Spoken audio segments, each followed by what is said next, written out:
Constant Lecoeur, le secrétaire perpétuel, et moi, nous sommes ravis de vous accueillir et surtout d'accueillir Dominique Job. Alors, je l'ai rappelé tout à l'heure à 14h30 pour la première des conférences de l'après-midi. J'hésite un petit peu, mais une partie des auditeurs maintenant ne l'ont pas en tête. Donc, je vais dire quelques mots quand même rapidement du contexte pour vous dire combien l'Académie a travaillé depuis les 2 mois de confinement et qu'aujourd'hui, eh bien, on arrive à vous faire partager nos réflexions sur ce qu'a été la crise et ce qu'en sera la sortie.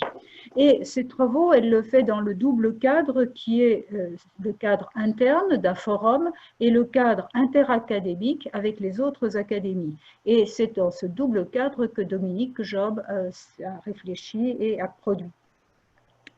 Donc, un mot sur chacun des deux. La plateforme interacadémique réunit 6 académies. Donc, ça a été fait à l'initiative de l'Académie des technologies. Il y a donc nous, qui nous les avons rejoints, puis l'Académie des sciences, l'Académie de médecine, l'Académie de pharmacie et l'Académie vétérinaire.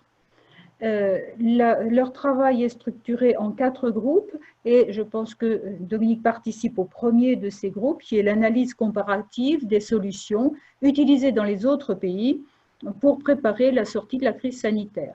Les 3 autres s'intéressent à la résilience de l'industrie française, au rôle du numérique, ce que nous venons de voir précédemment, et puis aux objectifs de développement durable. Donc, ça, c'est la plateforme interacadémique où nous travaillons vraiment en coopération, tous ensemble. Et puis, les membres de l'Académie d'agriculture travaillent ensemble. Ça a été à l'initiative de Michel Dron et animé aujourd'hui par Michel Dron et Philippe Kimbombled sur plusieurs chantiers, à la fois les zoonoses, la territorialité dont nous avons parlé récemment avec Jean-Louis Rastouin, la sécurité alimentaire en France et dans le monde, dont nous allons reparler aussi, la recherche agroalimentaire, la résilience des filières agroalimentaires et la PAC. Alors, nous passons maintenant, dans ce cadre, Dominique a travaillé, eh bien, nous allons lui laisser la parole pour qu'il nous parle des nouveaux programmes de recherche en biotechnologie et il est incontestablement très au courant de tout cela. Directeur de recherche du CNRS, où il a fait toute sa carrière et où il est maintenant émérite. Il est docteur d'État en biologie végétale et il a participé à la promotion de la génomique végétale en France et en Europe parce qu'il a été coordinateur ou directeur scientifique de plusieurs projets français et européens. Donc Dominique, je te laisse la parole. Merci Madame la Présidente, Monsieur le Secrétaire perpétuel.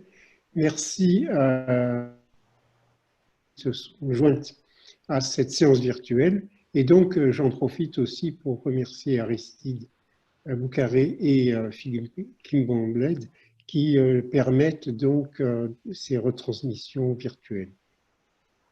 Voilà, donc je vais donc partager mon écran pour commencer donc cette présentation. Donc, je vais vous parler donc de l'apport des biotechnologies végétales pour produire des vaccins et des molécules thérapeutiques susceptibles de lutter contre la pandémie de Covid-19. Comme l'a rappelé Nadine, donc, le cadre de l'intervention, c'est que durant le confinement, le plan de continuité de l'activité de l'Académie d'agriculture s'est focalisé sur la crise sanitaire Covid-19. Elle a mis en particulier en place un forum qui s'appelle Forum Covid-19, dont les animateurs sont Michel Dron et Philippe Kimbombled. Ce forum en fait, est chargé d'alerter les différentes sections de l'Académie, il y a 10 sections à l'Académie, pour qu'elles réfléchissent, produisent des avis, des articles, des rapports, etc., tout document, informations qui sont déposées donc, sur le site de l'Académie. Moi, j'appartiens à une section qui s'appelle Section des sciences de la vie de l'Académie. Et donc, nous avons suivi les instructions de l'Académie et nous avons proposé donc un texte qui s'appelle Covid-19, des vaccins et des traitements issus des biotechnologies végétales sont à l'étude. Et vous pouvez, si vous êtes intéressé, retrouver ce texte sur le site de l'Académie. Alors, les co-auteurs de cette note sont, outre moi-même, Hubert Laude, qui est virologue, Georges Pelletier, qui est agronome et généticien des plantes, et Agnès Rétrotte, qui est généticienne et spécialiste des biotechnologies végétales. Peut-être une petite liaison avec Aristide, parce que j'ai non seulement mon image, mais j'ai un grand N, le secrétaire perpétuel et Aristide, ce qui fait que mon écran est passablement...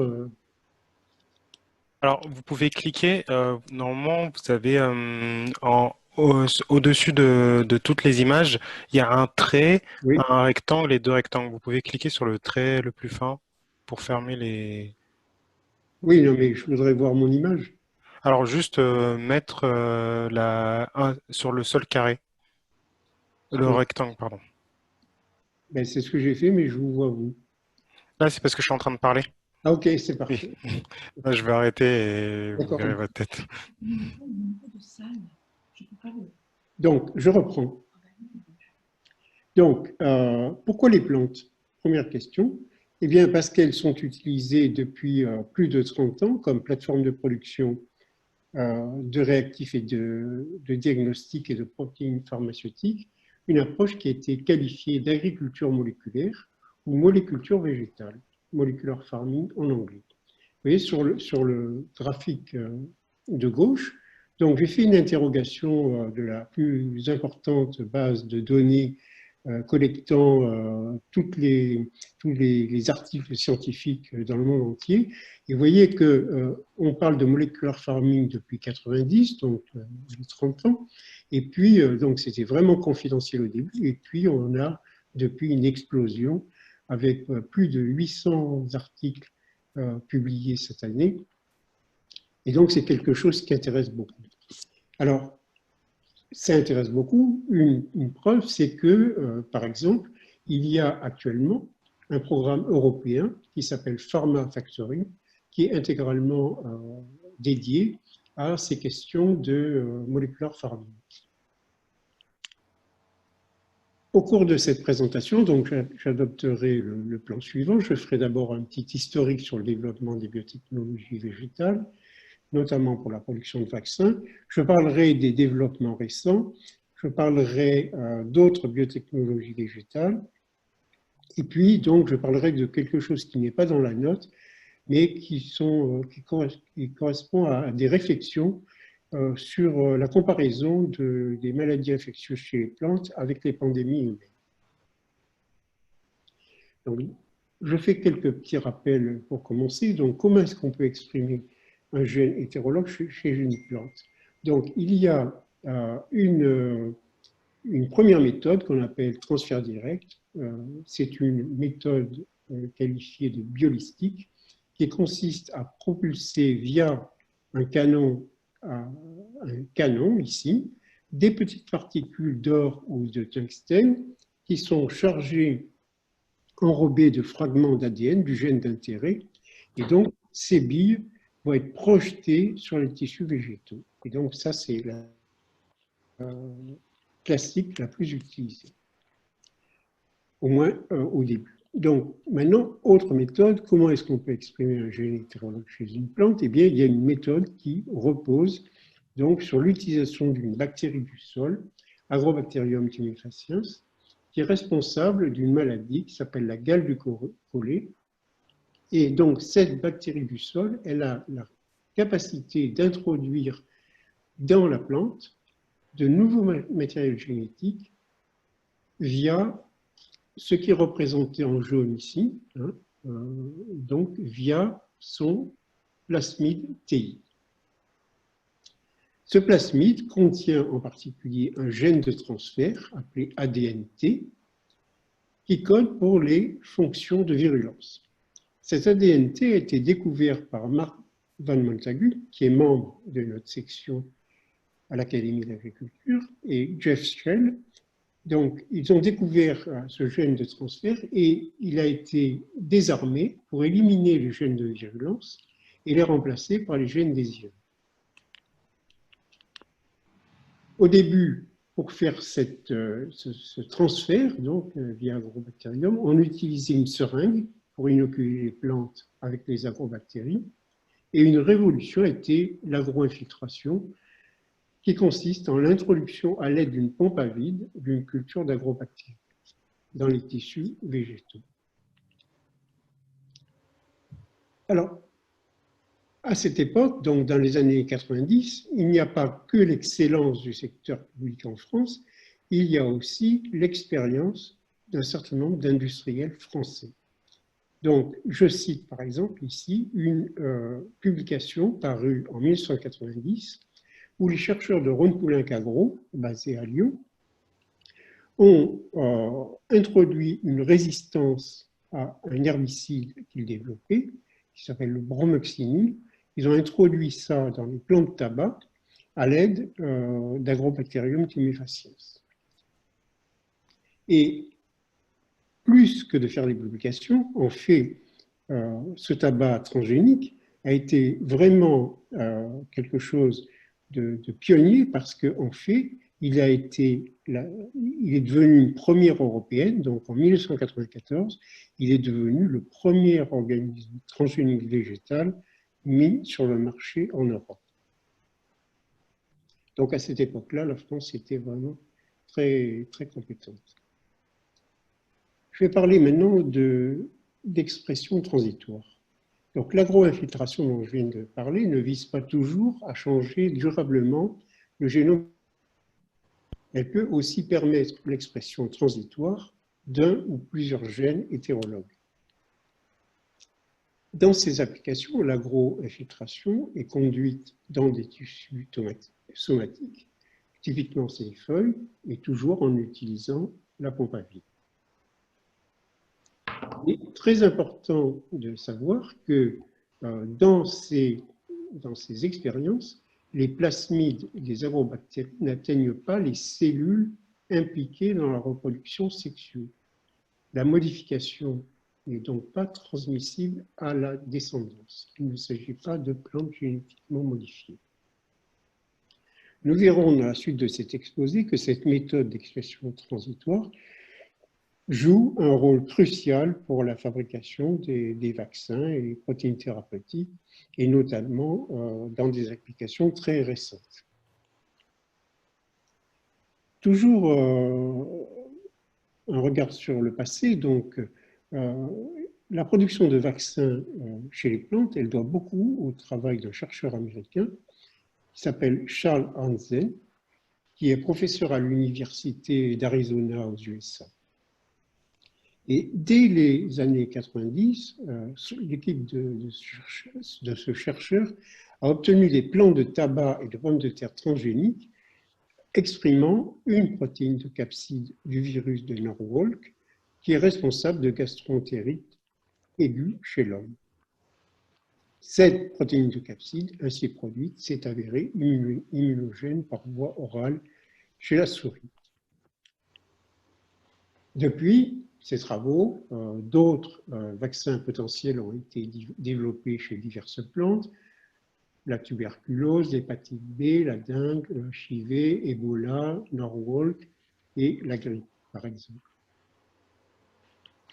Si vous regardez les plantes que j'ai indiquées entre parenthèses, c'est-à-dire les plantes qui ont été utilisées pour produire ces vaccins, vous voyez que les trois dernières, donc les plus récentes, correspondent à la même plante qui est Nicotiana bentamagnana. Donc je vais vous parler un petit peu plus de cette plante. Alors c'est une plante qui est indigène d'Australie, de la famille des Solanacées, donc qui regroupe la tomate, la pomme de terre, l'aubergine, le tabac, etc. Elle a été découverte en 1831 par Benjamin Bynum, qui était un assistant de Charles Darwin lors de la seconde mission d'exploration du Beagle. Alors, pourquoi porte-t-elle ce nom? C'est parce qu'elle a été nommée ainsi en l'honneur du botaniste Bentham, qu'il a décrit dans son ouvrage sur la flore australienne. Alors, cette plante, en fait, donc, j'ai oublié de mentionner que les petites épingles noires ici, bon, ce sont des îlots, des spots où vit naturellement cette plante, et donc ce sont des régions qui sont séparées par de vastes espaces désertiques. Cette plante présente un certain nombre de caractéristiques, dont une importante est une croissance rapide, mais ce qui nous intéresse ici, c'est sa capacité naturelle à exprimer des gènes d'autres espèces. Comment est-ce possible? Cette capacité naturelle résulte de l'inactivation du gène codant une enzyme qu'on appelle l'ARN polymérase ARN dépendante, et cette enzyme joue un rôle crucial dans la protection du génome des plantes contre les virus. Et un tel dysfonctionnement fait que cette plante est un excellent hôte pour l'expression génique transmise par les virus. Donc, cette plante suscite beaucoup d'intérêt pour les biotechnologies végétales. La preuve, c'est qu'il y a un projet européen en cours qui est entièrement consacré à l'usage de cette plante, au séquençage de son génome. Et donc, c'est un programme européen qui s'appelle New Cosiana, qui comprend un grand nombre d'industriels, de partenaires industriels et académiques de 8 pays européens et également un groupe australien. Donc, maintenant, je voudrais parler d'une chose qui a été également une révolution dans le domaine, c'est que jusqu'à présent, on s'était intéressé donc à la production d'une protéine. Et puis, grâce à ce que l'on appelle la biologie de synthèse, on a pu exprimer simultanément un grand nombre de protéines en même temps dans la même plante. Et l'un des exemples que j'ai documentés, ça concerne une qui s'appelle l'artémisinine, qui est un médicament antipaludéen très efficace, très utilisé, et qui est produit par une plante qui s'appelle l'armoise. Manque de chance, cette production est très faible. Donc, comment faire pour obtenir de plus grandes productions? Eh bien, pour obtenir des quantités plus importantes, la stratégie qui a été utilisée, donc, grâce à la biologie de synthèse, a permis de surexprimer dans la levure l'ensemble de la voie de biosynthèse présente chez l'armoise, c'est-à-dire 14 gènes. C'est colossal.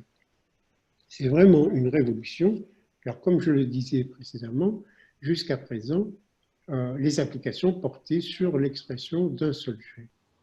Et récemment, une stratégie similaire a été utilisée pour produire cette molécule dans les chloroplastes de tabac. Donc maintenant, je vais parler d'un autre exemple de l'apport de la biologie de synthèse pour la production de molécules thérapeutiques. Alors, bon, c'est peut-être un peu technique, mais c'est un aspect qui est vraiment essentiel pour la production de vaccins. Bon, il faut savoir qu'une fois synthétisées sous forme de chaînes polypeptidiques, les protéines subissent de nombreuses modifications post-traductionnelles qui affectent leur fonction. L'une d'entre elles consiste en l'ajout de N-glycane sialylé. Ces acides sialiques sont importants, en particulier pour la demi-vie des glycoprotéines circulant des mammifères. Manque de chance, les acides sialiques sont absents dans les plantes. Donc, si on fabrique, si on fait exprimer une protéine, par exemple de virus dans une plante pour faire des anticorps ou un vaccin, eh bien, cette modification post-réactionnelle ne sera pas apportée à notre protéine. Donc, la production de ces acides sialiques a été obtenue par biologie de synthèse, ce qui a permis de faire ce qu'on appelle humaniser les protéines hétérologues exprimées chez les plantes. Et une telle humanisation a été obtenue grâce à l'introduction d'une voie complète de biosynthèse des mammifères comportant 6 enzymes. Donc, ce sont les petits ronds rouges ici, 6 enzymes qui fonctionnent de concert dans une voie de biosynthèse des mammifères, et cette introduction a été réalisée chez Nicotiana benthamiana. Dans les développements très récents, eh bien, on peut noter en avril 2020 des travaux rapportés par la société canadienne Medicago qui a annoncé le développement d'un vaccin potentiel SARS-CoV-2. Alors, la stratégie de cette société repose sur l'obtention de particules pseudovirales qui constituent une voie privilégiée pour le développement de vaccins. Toujours, cette production a été obtenue par agro-infiltration de plants de Nicotiana benthamiana. Donc, les particules pseudovirales, c'est en fait donc ce qui est représenté sur ce cliché de microscopie électronique. Ici, vous avez un virion natif, donc, et ici, vous avez une particule pseudovirale qui est donc débarrassée des fonctions de virulence, et on voit que la structure est vraiment très similaire, et donc que ces particules vont pouvoir être reconnues efficacement par le système immunitaire. Donc, fort de ça, cette entreprise Medicago est en train de préparer un candidat vaccin qui est actuellement en cours d'essai préclinique. Donc, il faut suivre attentivement la littérature, Internet, parce que, bon, j'ai vu que le 14 mai, que cette entreprise annonce que ce vaccin candidat a induit une réponse anticorps 10 jours après injection dans la souris. Donc, c'est vraiment démonstratif. Il y a d'autres sociétés qui se sont penchées là-dessus. Par exemple, la société Kentucky Bioprocessing, KBP, aux États-Unis, qui a également fait état de ses travaux sur le développement d'un vaccin potentiel contre le SARS-CoV-2. Le vaccin fait actuellement l'objet d'essais précliniques. Je voudrais préciser que cette entreprise a été un acteur majeur pour une technologie qu'on appelle ZIMAP, qui est sans doute l'exemple le plus connu d'un médicament expérimental produit par les plantes. Il a été conçu pour traiter la maladie à virus Ebola. Il est composé de 3 anticorps monoclonaux et exprimé chez Nicotiana benthamiana. Et ce vaccin a été testé donc réellement chez l'homme au cours de l'épidémie de fièvre hémorragique Ebola en Afrique de l'Ouest en 2014.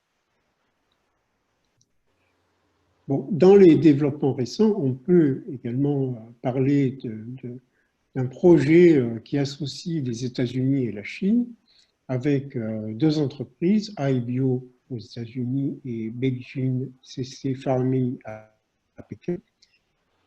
Les entreprises collaborent dans le but de développer un vaccin. Alors pour ce faire, elles utilisent une technologie particulière qui a été mise au point par iBio. Et les tests cliniques ont débuté fin mars 2020. Donc, quelle est cette technique? Bon, la technologie Fast Farming mise au point par iBio, elle combine en fait 2 grandes deux grands secteurs. C'est d'une part l'agriculture verticale, ce que vous voyez ici, c'est-à-dire ça, ce sont des tours dans lesquelles on fait pousser les plantes, donc dans des conditions environnementales appropriées, notamment de lumière. Et l'autre chose importante, c'est l'agro-infiltration, donc ici. Et vous voyez donc que, en fait, ces deux approches, agriculture verticale et agro-infiltration, ont été automatisées à haut débit pour fournir rapidement, en quelques semaines, des quantités en grammes d'anticorps monoclonaux, de vaccins et d'autres protéines. Dans les développements récents, on a aussi, donc cette fois-ci, plutôt des recherches dans le domaine public. En Espagne, par exemple, le Centre national de biotechnologie coordonne toutes les recherches sur le développement de technologies chez Nicotiana benthamiana, mais également chez la laitue et le levure. Le plan d'action de ce vaste programme, c'est vraiment un programme d'envergure. Ce plan, il comprend plus d'une quinzaine de projets portés par plus de 200 groupes de recherche, c'est-à-dire peut-être plus de 1000 personnes de spécialités différentes. Donc, mon écran était trop petit pour lister tous les projets. J'en ai sélectionné quelques-uns. Donc, il s'agit de développer des vaccins. Il s'agit de cribler à très haut débit des composés antiviraux. Il s'agit de valider des agents thérapeutiques, de développer des anticorps, d'effectuer des dosages ou de mettre au point des dosages pour l'identification d'individus séropositifs et de développer différentes approches omiques telles que la protéomique, également développer toutes les approches de biologie structurale pour parfaire notre connaissance du virus. Alors ici, je donne un exemple donc, de la stratégie utilisée le plus couramment qui vise à faire des vaccins à partir de composants protéiques des virus. Donc, ensuite, espérer que ces protéines-là vont déclencher une réponse immunitaire, donc la fabrication d'anticorps spécifiques chez les patients. Donc là, je parle d'une stratégie qui est différente parce qu'il ne s'agit pas donc de fabriquer donc, des vaccins en utilisant les protéines virales, mais ici, on va utiliser une protéine qui s'appelle une lectine, qui est dérivée des algues rouges. Et cette protéine-là, en fait, c'est une protéine qui se lie aux glycoprotéines virales, dont, là, par exemple, la GP120 du VIH, qui est une protéine de surface de ce virus, ou la glycoprotéine de spicule du SARS-CoV-2, qui est également une protéine de virus ancrée dans l'enveloppe virale. Donc, l'interaction de cette lectine avec donc le virus qui entre dans l'organisme humain, donc va bloquer l'introduction, l'entrée du virus dans la cellule hôte. Voilà. Donc ça, il y a eu des travaux, c'est récent, hein, c'est les deux dernières années. Donc il a été montré que cette lectine présente une activité antivirale contre le virus Ebola. Et puis tout récemment, donc, avec le contexte de ces épidémies, de ces pandémies humaines, eh bien, il y a des équipes américaines qui ont produit cette protéine chez Nicotiana benthamiana et qui l'ont testée dans des études de phase 1 pour la prévention du VIH. Et ça a été fait chez la souris et le macaque rhésus. Enfin, bon, je voudrais parler, donc là on a parlé de vaccins, maintenant je voudrais parler d'une autre catégorie de molécules d'intérêt thérapeutique. Alors il s'agit de petites molécules, ce sont des métabolites.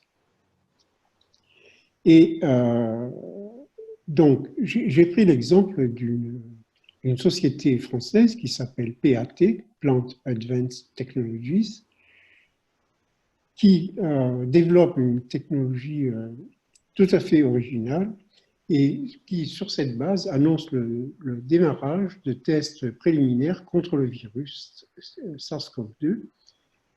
Il s'agit donc de deux de ces qui sont en développement.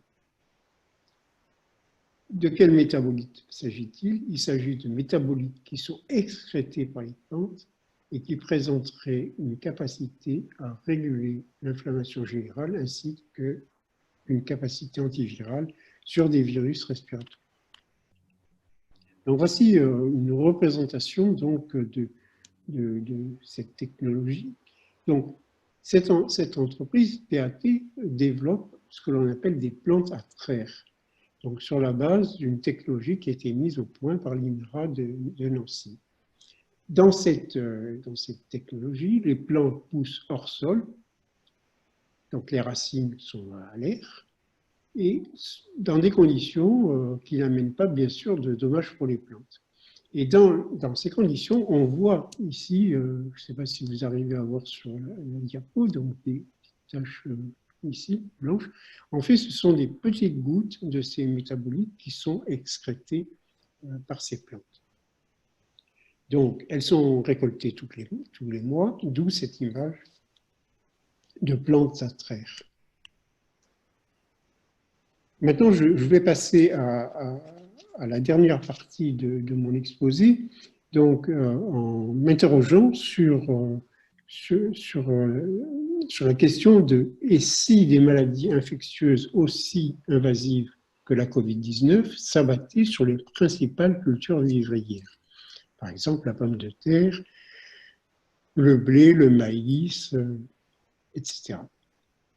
Donc, si ça arrivait, bon, bien sûr, il y aurait des conséquences catastrophiques en termes de famine.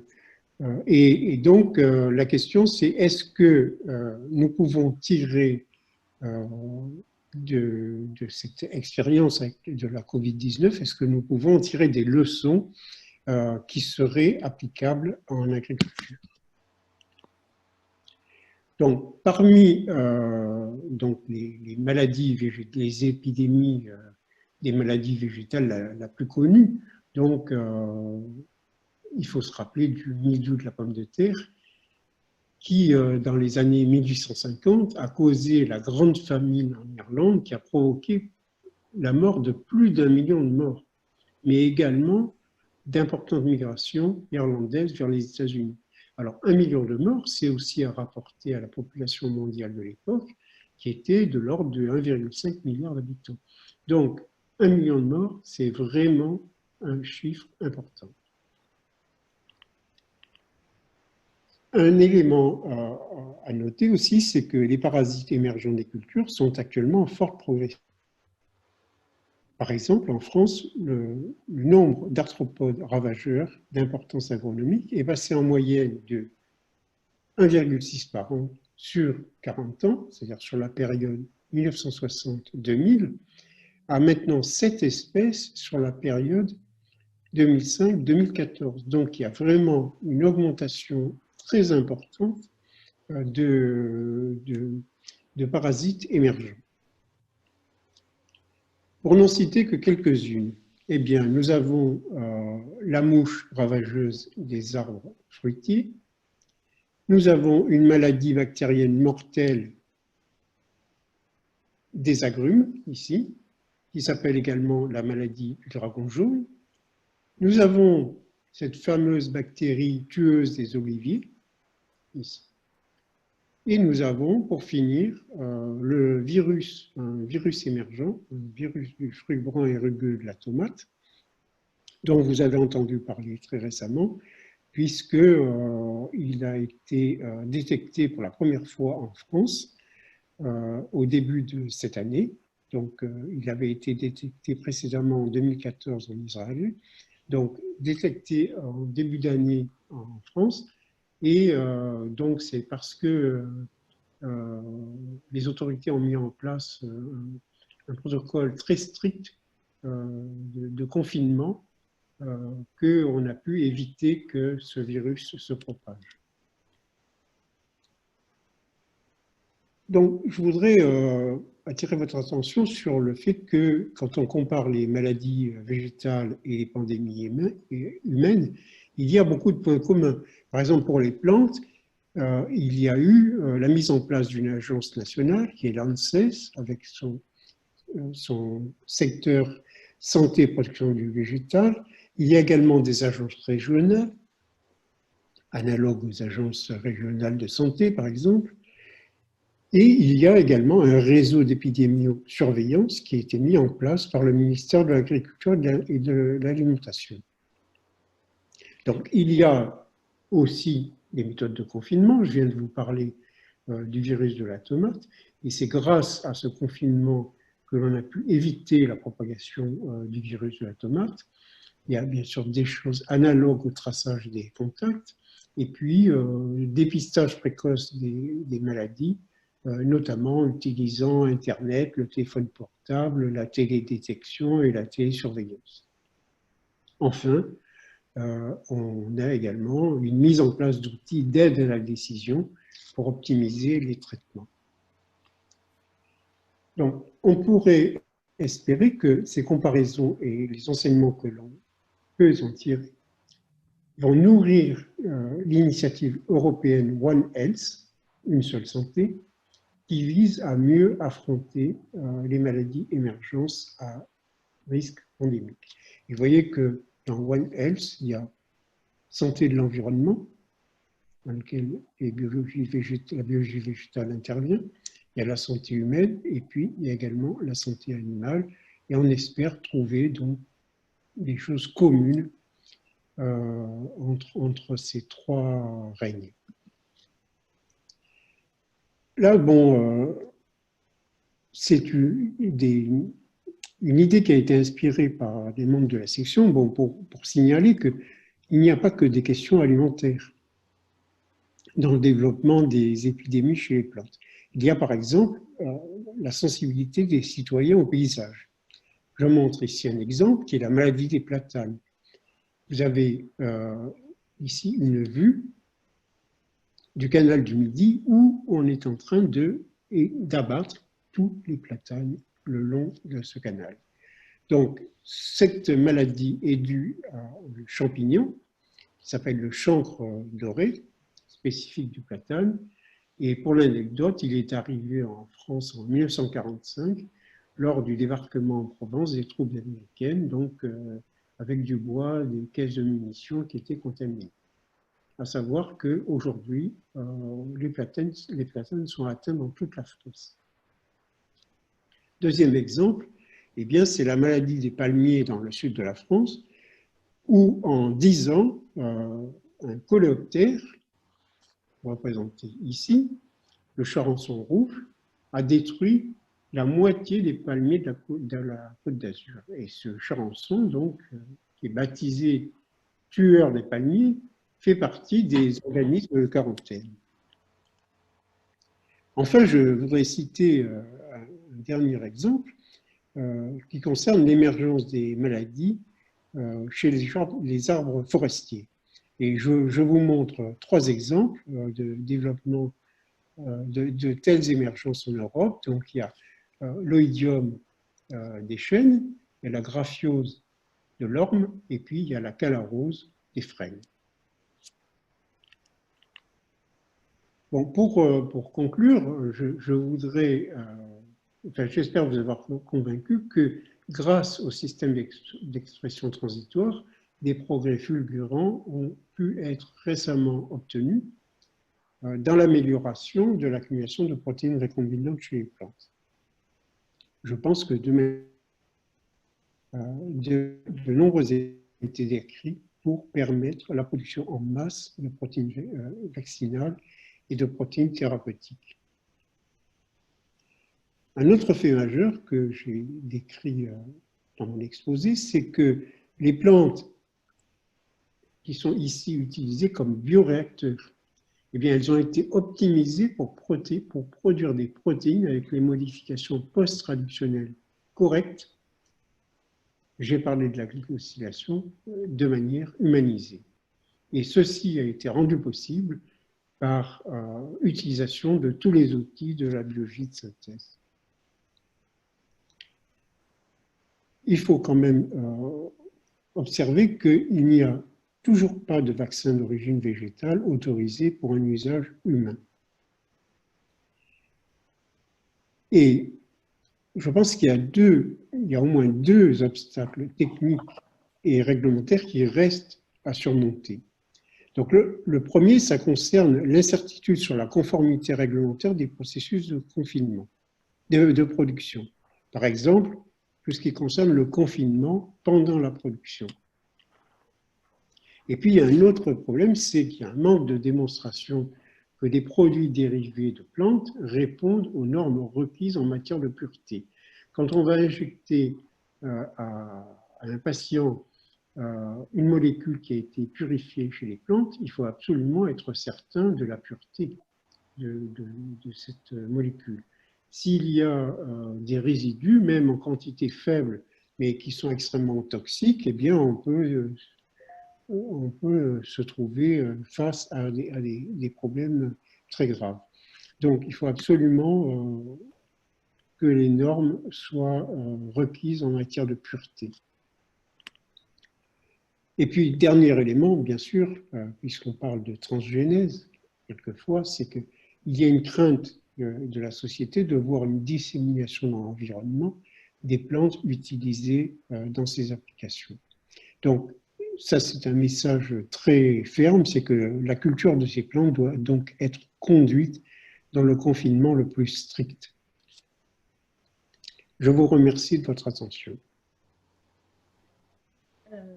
Merci beaucoup, merci infiniment Dominique, parce que c'est vraiment très clair. Et d'ailleurs, plusieurs auditeurs t'ont déjà remercié pour la clarté de ton exposé. Alors, il y a pas mal de questions et je pense qu'on peut commencer par la question sur les vaccins. À la fois Michel Dron et Jean-Louis Bernard s'interrogent sur la rentabilité. Alors, je voudrais reprendre mes questions si j'arrive à les retrouver. Voilà. Alors, Michel Dron nous dit: plusieurs sociétés, dont Medica-Gros, se sont lancées dans cette compétition vis-à-vis du Covid, rien que pour du virus issu de plantes, sans parler d'élevure, de méthodes classiques via les cheveux, etc. À la fin, tout le monde ne va pas gagner. Quel intérêt en tireront les sociétés qui y auront consacré de l'énergie sans que le vaccin en soit issu? Et alors la question de Jean-Louis Bernard est voisine. Peut-on... Ah non, c'est une autre, pardon. Il a mis... Mais je peux déjà répondre à celle-ci. Oui, l'autre est un peu voisine, mais je l'ai perdue, c'est marrant. Bon, c'était une question voisine, sur la rentabilité de ces recherches. Voilà. Oui.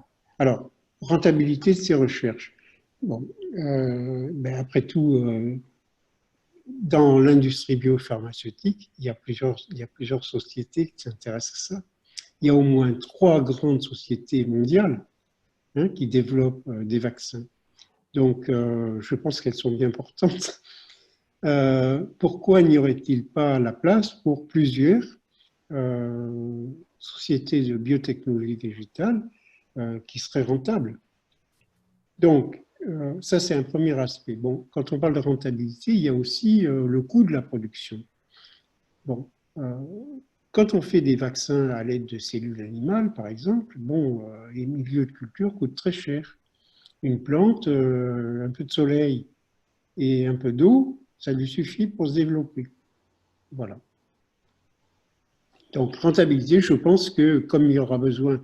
Bon, on parle beaucoup de la Covid-19 actuellement, mais si ces technologies font leur preuve, eh bien, il y aura certainement d'autres développements. Je vous ai parlé de l'émergence des nouveaux virus, on voit ça tous les jours, et donc il y aura d'une part ça, et puis il y a aussi un autre élément important, c'est que en fait, ces sociétés de biotechnologie végétale basent leur stratégie sur le génome des virus qu'ils ont clonés, d'accord? Mais ce génome peut muter, et donc il va falloir pas en permanence, mais souvent, refaire de nouveaux vaccins qui prennent en compte les mutations du virus. Oui, bien sûr. Oui. C'est Philippe Grappin nous demande ce que l'on pense, ce que tu penses de la sécurité sanitaire de la production de vaccins par les plantes. Oui, alors, donc, ça, c'était un peu un point important dans ma conclusion. Bon, quand on regarde ce qui est fait par les sociétés biopharmaceutiques qui produisent des vaccins, donc elles font ça à partir de bactéries recombinantes. Hein. On sait bien comment est fabriquée l'insuline qui est utilisée par des millions de patients dans le monde.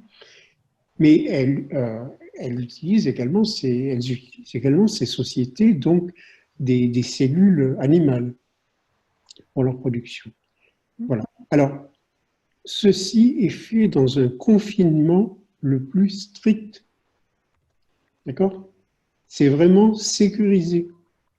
Or, on voit quelquefois apparaître dans la littérature ou dans la presse des gens qui disent qu'ils vont faire de tels vaccins dans des plantes qu'on va cultiver au champ. Il ne faut pas être des jardiniers amateurs. Hein. Il faut avoir les mêmes soucis de confinement dans la production que ce qui est fait dans l'industrie biopharmaceutique. Autrement, non.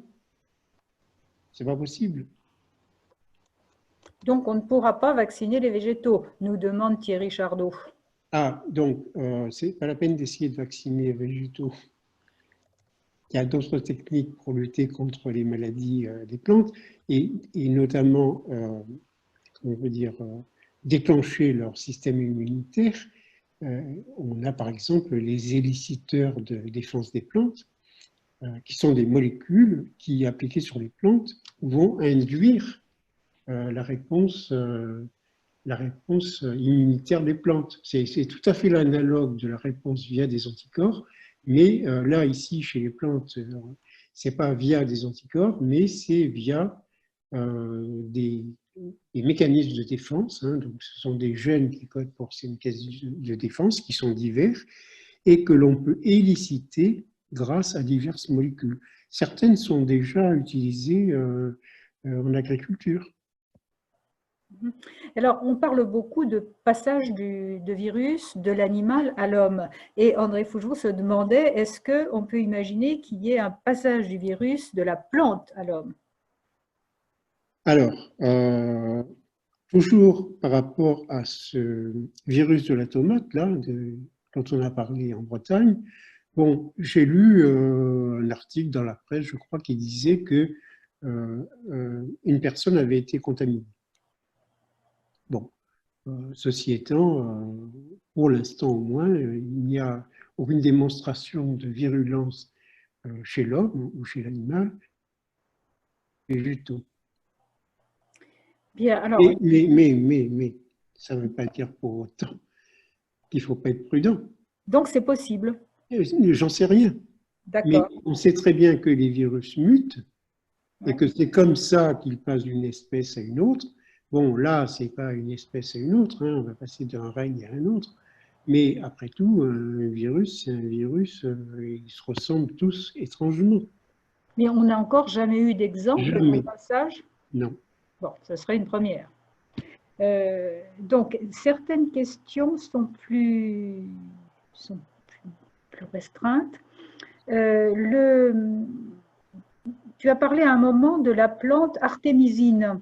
Oui. Est-ce qu'il y a un rapport avec l'armoise, et en particulier la tisane à l'armoise dont le président malgache nous présente ça comme un remède miracle? Oui, c'est exactement ça. Donc, c'est une molécule qui est fabriquée par cette armoise, mais en quantité très faible.